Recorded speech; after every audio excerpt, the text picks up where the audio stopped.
Jack Miller loved junk. Not just any junk, the kind other people threw away thinking it was worthless. At 53 years old, with gray hair, strong hands, and a face weathered by the Arizona sun, Jack ran Miller's salvage on 10 dusty acres outside Phoenix. The yard was filled with old cars, broken machines, and metal parts that made a maze around his small house and workshop. Every morning, Jack would walk through his collection, touching pieces of metal and seeing not what they were, but what they could become. A rusted car door might fix someone's fence. A broken oven could provide parts for 10 different projects. His neighbors thought he was just a lonely junkman. Jack didn't mind. He'd made peace with his quiet life. This hot Tuesday night in July, Jack sat in his workshop with the radio playing old country songs. Sweat ran down his back as he worked on fixing an old air conditioner. His dog Rex, a one-eyed mutt with tan fur, slept nearby on a pile of clean rags. The only light came from a single lamp hanging over his workbench. "Almost got you working again," Jack told the air conditioner. Talking to machines was a habit from living alone for 15 years. "Someone's going to be happy to get you for half what a new one costs." Then it happened. The radio crackled with static. The lamp flickered. Rex lifted his head and growled. Outside, the night lit up bright as day. "What the—" Jack stood so fast his chair fell over. Through the dirty window, he saw something streaking across the sky. A ball of fire cutting through the darkness, trailing smoke and pieces of burning metal. The ground shook when it hit. Jack felt the impact in his bones. Tools rattled on the walls. A jar of screws fell and scattered across the floor. Meteor? He wondered, grabbing his flashlight. Or a plane crash? The crash site wasn't far, maybe half a mile into the desert behind his property. If it was a plane, people might need help. Jack grabbed his old first aid kit and truck keys. "Stay, Rex," he ordered, and the dog whined but obeyed. Jack's truck was 20 years old with a dented door and mismatched tires, but the engine roared to life. He drove off his property, following the glow on the horizon. The truck bounced over rocks and small bushes as he left the road behind. When he reached the crash site, Jack stopped the truck and just stared. This was no meteor. This was no plane. "God Almighty," he whispered. In a small crater lay a ship. Not an airplane, but something else entirely. About the size of a city bus, it had smooth sides that glowed faintly blue. One end was badly damaged, torn open like a can hit with an axe. Strange smoke poured from the hole, not black like burning fuel, but purplish and sweet-smelling. A weird fluid dripped from cracks in the ship's skin, glowing like nothing Jack had ever seen. For a moment, Jack thought about driving away, calling the police, the military, anyone. This was way beyond a junkman from Phoenix. But then he heard it. A sound from inside the ship, not an explosion or a mechanical noise, a cry. Something was alive in there. "Hello?" Jack called, stepping closer. His boots crunched on pieces of metal and strange crystal-like fragments. "Anyone need help?" The side of the ship suddenly split, open. Jack jumped back, heart pounding in his chest. Light poured out from the opening, and then a figure appeared. Jack had seen many things in his life, but nothing prepared him for this. The being stood taller than any human, maybe 7 feet high. Its skin was blue-gray and seemed to shine in the moonlight. Instead of 2 arms, it had 4, 2 on each side. The face was almost human, with a mouth and nose, but the eyes were larger, more angled, with deep purple irises that caught the light like a cat's. Behind this figure was another one, smaller but similar, clearly a child. The little one held tight to something in its hands, some kind of device, and stayed close to the taller one. The big alien, the mother, Jack guessed, tried to step out of the ship but stumbled. One of her arms hung wrong, clearly hurt. She made a sound like wind chimes mixed with a flute, beautiful but sad. "You're hurt," Jack said, knowing she probably couldn't understand. He pointed to her arm. "That looks bad." The mother alien looked at Jack carefully. Her eyes moved over his face, his clothes, his hands. She didn't look scared of him, more like she was studying him, deciding something. Then she touched a band on her wrist. A small light appeared in the air, a picture made of light. Jack watched as the picture showed their ship, then a bigger, scary-looking ship attacking them, then Earth, then the three of them standing together. "You crashed here," Jack said slowly, pointing to the ground. "You were running from something bad." The alien mother nodded, just like a human would. "And that's your kid," Jack said, nodding toward the smaller alien. Another nod. "Listen," Jack said, looking around the empty desert. "People around here, they might not understand, they might be scared, but I've got a place where you can hide for now. My salvage yard, lots of places to stay out of sight while we figure this out." The mother seemed to consider this. She looked back at her ship, then at her child, then at Jack. After a moment, she nodded again and said something to her child in that musical language. "My truck's right there," Jack said, pointing. "Can you walk?" The alien took a step and almost fell. Jack moved forward without thinking and caught her with his arm. She was lighter than she looked, and her skin felt cool to the touch. Together, they walked slowly to Jack's truck. The child followed close behind, still clutching that strange device. Jack helped them into the passenger side, the child sitting on the mother's lap. As Jack drove back toward his salvage yard, lights appeared in the sky behind them. At first, Jack thought it was police helicopters or maybe military aircraft responding to the crash, but something told him that wasn't the case. Something else had come to Earth that night, something that wanted these two aliens, and it wasn't here to help them. Jack's truck rolled into the salvage yard, headlights cutting through the darkness. Rex barked from inside the house, sensing strangers. The alien child flinched at the sound. "That's just Rex," Jack said. "My dog. He's friendly once he knows you." The alien mother watched the house cautiously as Jack helped her out of the truck.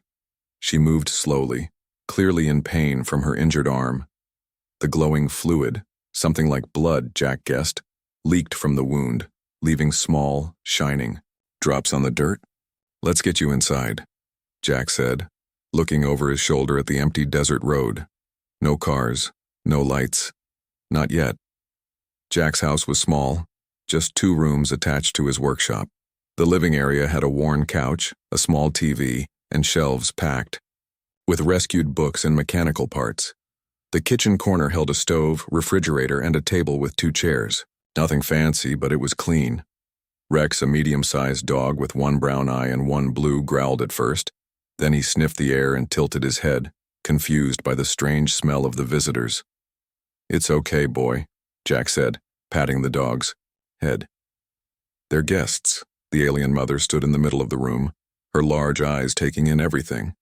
The child stayed close, still holding that device, looking at Jack's things with what seemed like curiosity. "Sit," Jack said, pointing to the couch. "Rest." The mother nodded and sat down carefully. The couch creaked under her weight. The child climbed up beside her, still staring at everything with wide eyes. Jack went to his bathroom and came back with a first aid kit, towels, and a bowl of warm water. He didn't know if human medicine would work on aliens, but cleaning the wound seemed like a good start. "Let me look at that arm," he said, pointing. The mother extended her injured upper right arm. Up close, Jack could see the wound better. It wasn't just a cut or burn. The flesh around it seemed to be turning hard and crystal-like, spreading outward from the injury. The glowing fluid pulsed from the center with each beat of whatever she had for a heart. "This is beyond Band-Aids," Jack muttered. The child suddenly made a chirping sound and held out its device. The mother nodded, encouraging the child to show Jack. Small hands worked the controls, and a picture of light appeared above it, like the wrist device but larger and more detailed. Jack leaned closer. The picture showed what looked like medical information, diagrams of their species' anatomy, the injury, and then parts, mechanical parts. Things that looked like they came from Earth technology, arranged in a specific pattern. "You need me to build something?" Jack asked. "To help heal her?" The child pointed at the image, then at Jack's workshop visible through the open door. "You think I have these parts?" Jack asked. The child worked the controls again. The image changed to show common Earth objects, a microwave, a radio, computer parts, then showed how pieces from each could be used. Jack looked back and forth between the glowing diagrams and his workshop. "Well, I'll be damned," he said softly. "You need scrap to save her." For the next 3 hours, Jack followed the child's instructions as best he could. The little alien couldn't speak English, but it was smart. Incredibly smart. It would show Jack an image of what was needed, then point to where in his workshop it might be found. Jack dug through bins of electronic parts, pulled apart old microwaves, and radios and collected copper wire, circuit boards and small motors. When he couldn't find exactly what the diagrams showed, the child would adjust the design, making it work with what was available. By 3 a.m., they had built something that looked like a cross between a heating pad and a scanner. It had a small screen, a copper coil, and components from at least a dozen different human devices. "Will this really work?" Jack asked, wiping sweat from his forehead. The child brought the device to its mother. She examined it, then nodded with what looked like relief. The child helped position it over the wounded arm, and the mother pressed a sequence of controls. The device hummed to life. Lights flickered across its surface. The copper coil glowed faintly blue. Jack watched in amazement as the crystal-like, spreading around the wound, slowly stopped. Then, to his shock, it began to reverse. The hardened flesh softened. The glowing fluid stopped leaking. "That's some impressive medicine," Jack whispered. The mother looked at Jack. Her large eyes filled. With what he could only interpret as gratitude, she touched her wrist device and created another light picture. This time it showed their ship being attacked by another larger vessel, then their crash on Earth, then the attacking ship following them. "Someone's after you," Jack said. "That's why you crashed. You were running." The mother nodded. The picture changed to show the Earth, then a timer counting down. The numbers meant nothing to Jack, but the concept was clear. "That's how long until they get here, isn't it?" Another nod. Jack ran his hand through his hair. "How many are coming?" The picture showed a small ship with 5 figures inside. "And they want to hurt you? Take you back?" The mother's expression darkened. She created an image of the child being taken away from her. Then laboratories. Tests. The images were simple but clear enough. The child was valuable to the pursuers. Something to be studied. Used. Jack's jaw tightened. "Not happening," he said firmly. "Not on my watch." The mother tilted her head, not understanding his words but sensing his resolution. Jack walked to his window and looked out at his salvage yard. In the moonlight, piles of metal and old machines cast long shadows. To most people, it was just junk. But Jack had always seen potential in broken things. "I've got an idea," he said, turning back to his visitors. "But I need to know more about these folks chasing you. What are they like? What weapons do they have?" For the next hour, the mother showed Jack images of their pursuers, tall, angular beings with 6 limbs and hard, insect-like features. Their weapons fired energy that could melt metal and stone. Their armor protected them from most physical attacks. "So they're bigger, stronger, and better armed," Jack summarized. "But they don't know this place like I do, and they don't know what humans can do with junk." Dawn was approaching when Jack finally insisted they all get some rest. He gave the mother and child his bedroom, keeping Rex with him as he settled on the couch. "We've got less than 2 days to get ready," he told Rex, scratching behind the dog's ears. "Good thing I never throw anything away, huh, boy?" As Jack drifted off to sleep, his mind was already sorting through his years of collected treasures, envisioning how each piece of scrap might become something new, something useful, something that might save an alien mother and her child from whatever was coming for them.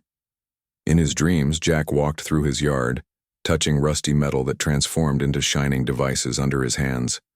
For once, all those people who had called him crazy for keeping so much junk might be proven wrong. All those forgotten things might finally have their purpose. Sometimes the most valuable things were what others threw away. Jack woke at noon, his back stiff from sleeping on the couch. Rex lay on the floor nearby, one ear up, listening to the soft sounds coming from the bedroom where their alien guests slept. Jack made coffee and stood at his kitchen window, looking out at his salvage yard. In the daylight, it didn't look like much, just piles of old metal, broken machines, and parts nobody wanted. But today, those piles might save lives. The bedroom door opened, and the alien mother stepped out. She looked better. Her injured arm moved more freely, though Jack could see she was still careful with it. The child followed, holding that strange device that had guided their work last night. "Morning," Jack said, nodding to them. "I made coffee. Probably not your thing, but I've got water and some food." He offered them fruit and bread. The mother examined an apple carefully before taking a small bite. She seemed to find it acceptable and gave a piece to her child, who nibbled it with obvious curiosity. After they ate, Jack spread a large sheet of paper on the kitchen table. "We need a plan," he said, drawing a rough map of his property. "Those folks coming after you will be here tomorrow. We need to be ready." The mother seemed to understand. She touched her wrist device and showed Jack more detailed images of their pursuers. The ones she now realized were called the Castrax. Jack learned that they were hunters and soldiers from a warlike species. They had tracked the mother and child halfway across the galaxy because the child was special. She had rare mental abilities that the Castrax wanted to use as a weapon. "So they're basically bullies," Jack said, frowning. "Going after a kid. Real brave of them." The mother nodded, understanding his tone, if not his exact words. She then showed Jack her own people, the Novali. They were scientists and explorers who believed in peace. They had been studying uninhabited planets when the Castrax attacked their ship, forcing the mother and child to escape in a smaller vessel. "And your people? Are they coming to help?" Jack asked. The mother pointed to her crashed ship, then to a small device inside it that was still working, sending a signal to her people. But the image showed that help wouldn't arrive for at least 3 days. The Castrax would arrive much sooner. "So we're on our own," Jack said. "Good thing I like a challenge." Jack spent the rest of the day working with the aliens, preparing his salvage yard for the coming fight. The mother's name, he learned, sounded something like Nima to his ears. The child's name was too hard for him to say, so he called her Little Star after seeing a star-shaped mark on her hand. Jack started by having Nima show him exactly what Castrax weapons could do. Using her holographic images, he understood they fired energy beams that could melt metal and burn through most materials. Their armor protected them from heat and impact. They had devices that could track Novali biology and technology. "So we need to hide you, confuse their trackers, and find a way to stop those weapons," Jack said, thinking out loud. "I've got ideas for all three." First, they needed to hide Nima and Little Star. Jack led them to an old school bus half buried in junk at the back of his property. Years ago, he had reinforced it and used it as a storm shelter during bad weather. He had lined the walls with metal sheets that had once been a restaurant's walk-in freezer. "It's not pretty, but it's strong," Jack explained, showing them inside. "We'll hide you here when they come." Next, they had to confuse the Castrax trackers. Little Star's device gave Jack an idea. With Nima's help, he took apart several old radios and satellite dishes, building devices that would send out false signals similar to the Novali technology. "We'll put these all over the yard," Jack said, holding up one of the homemade signal generators. "They'll think you're hiding in 6 different places at once." Finally, they needed to stop the Castrax weapons and soldiers. This was the hardest part, but Jack had spent his life finding new uses for old things. He walked through his yard with new purpose, seeing potential weapons and traps everywhere. Old car batteries became power sources.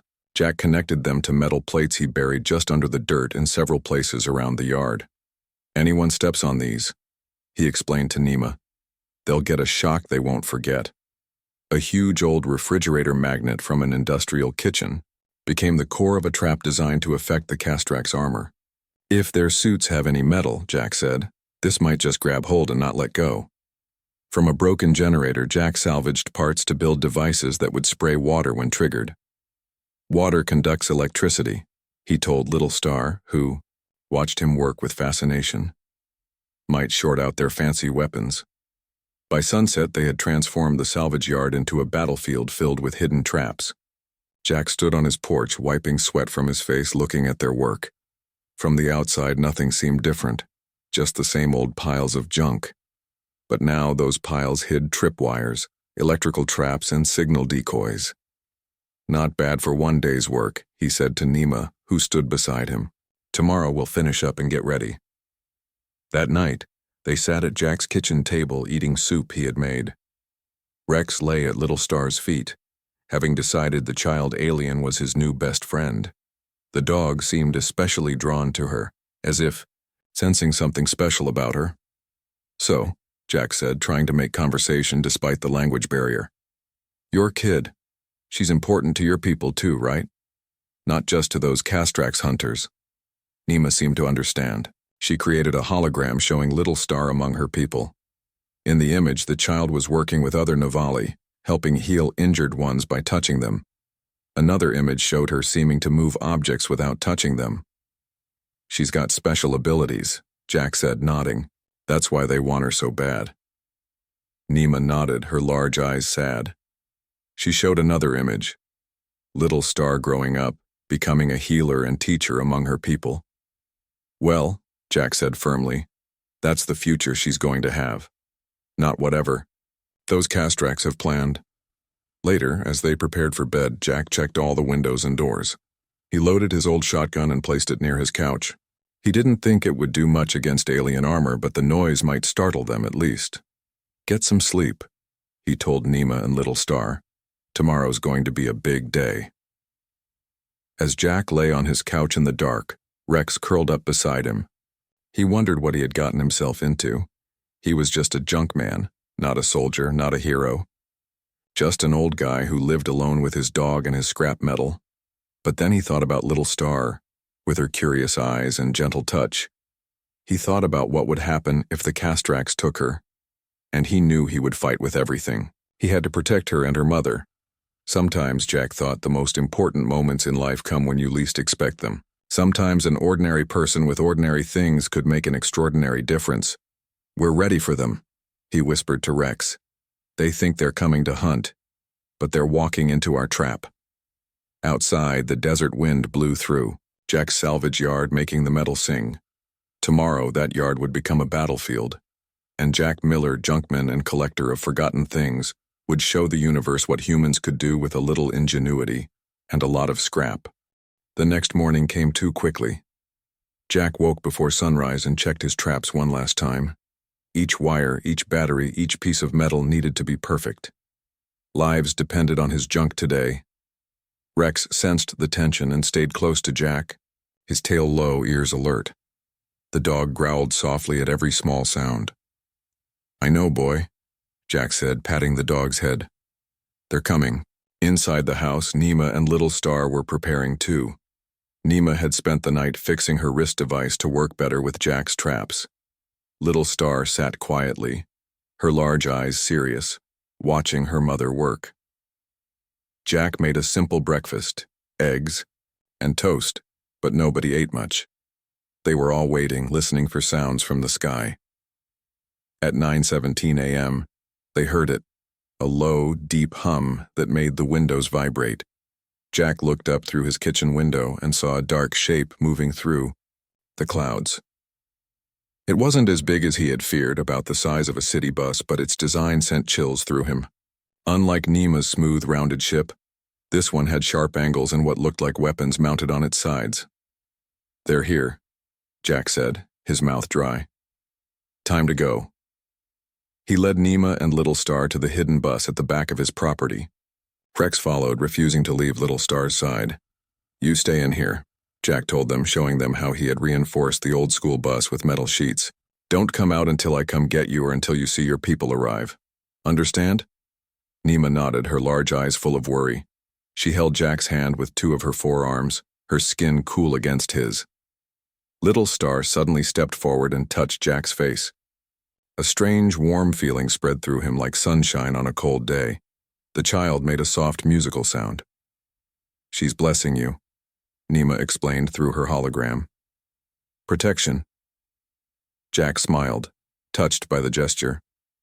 "Thank you, Little Star. Now both of you stay hidden. Rex, you watch over them." The dog barked once, as if understanding his job. He sat down beside Little Star, alert and protective. Jack closed the bus door and covered it with a pile of old tires and metal sheets he had prepared. Then he walked back to the front of his property, his heart pounding but his mind clear. He picked up a piece of pipe to use as a weapon, though he knew it would do little against alien armor. The Castrax ship landed just outside his property line, kicking up dust and sand. For a moment, nothing happened. Then a door slid open, and 5 figures stepped out. Even prepared by Nima's images, Jack felt fear grip him at the sight of them. The Castrax stood over 7 feet tall, with hard, angular bodies that looked more like insects than humans. They had 6 limbs, 4 arms, and 2 legs, and faces with multiple eyes that glowed red in the morning light. Their bodies were covered in dark armor that reflected no light. The leader, slightly taller than the others, held up a device that beeped and flashed. It was scanning for Nima and Little Star. Jack took a deep breath and walked toward his front gate. Just a normal guy checking out the strange visitors. Nothing suspicious. "Morning," he called out, leaning on his gate. "You folks lost?" The Castrax leader turned toward him. A sound came from its armor, and then a flat mechanical voice said in English, "Human, we detect non-human biological signatures on your property. Stand aside." Jack raised his eyebrows, pretending surprise. "Non-human? Like what?" "I've got a dog, if that's what you're picking up." "Our sensors detect Novali life forms," the leader said. "This is not your concern. Stand aside or be eliminated." "Well now," Jack said, still acting casual though his heart was racing. "That's not very friendly. This is my property and I don't recall inviting you in." The leader made a sharp gesture and 2 of the other Castrax moved forward. "We will search this area. Resistance is futile."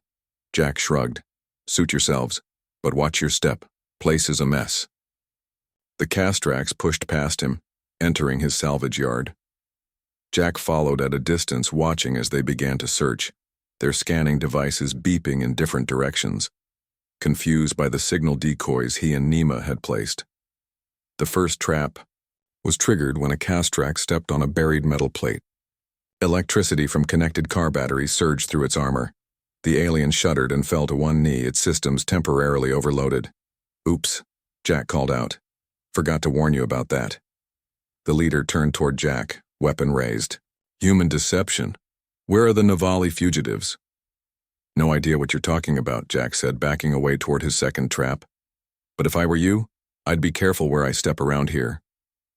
The leader fired its weapon, a beam of energy that melted the metal fence post next to Jack. The message was clear. Next shot wouldn't miss. Jack dove behind a pile of junk as the Castrax spread out, searching more aggressively now. Their scanners led them in circles, following the false signals from Jack's decoys. The second trap activated when one of the Castrax walked between 2 old cars. Hidden pumps sprayed water across the alien, and when it stepped on another metal plate, electricity surged through the water. The Castrax went down, its weapon shorting out in a shower of sparks. 2 down, 3 to go, Jack muttered to himself. The remaining Castrax were more cautious now, scanning each step before moving forward. Jack needed to draw them deeper into the yard, toward his biggest traps. He picked up a rock and threw it at one of the aliens, hitting its helmet with a clang. "Hey, over here, you ugly bugs!" The Castrax turned toward him, weapons raised. Jack ran, ducking between piles of scrap, leading them toward the center of his yard where his most powerful trap waited. A shot grazed his shoulder, burning through his shirt and searing his skin. Jack gasped in pain but kept running.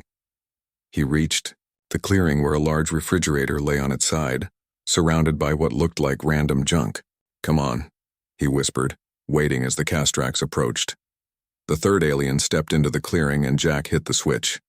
The powerful electromagnet inside the refrigerator activated, pulling on the metal in the Castrax armor with incredible force. The alien was yanked forward, slamming against the refrigerator and sticking there, unable to move. But the leader and 1 soldier were still free. They had seen enough of Jack's tricks to keep their distance, firing their weapons from far. Metal melted around Jack as he dodged behind an old truck. "Any time now," Jack said, looking toward the sky, hoping for Nima's people to arrive. but the sky remained empty. The Castrax leader found a high point on a pile of scrap and began scanning the yard more carefully. Its scanner beeped faster as it pointed toward the hidden bus. "No," Jack whispered. He had to do something to keep them away from Nima and Little Star. He ran from his hiding place, waving his arms. "Hey, looking for the aliens? They're not here. I helped them escape last night." The leader turned toward him, red eyes glowing with anger. It raised its weapon and fired.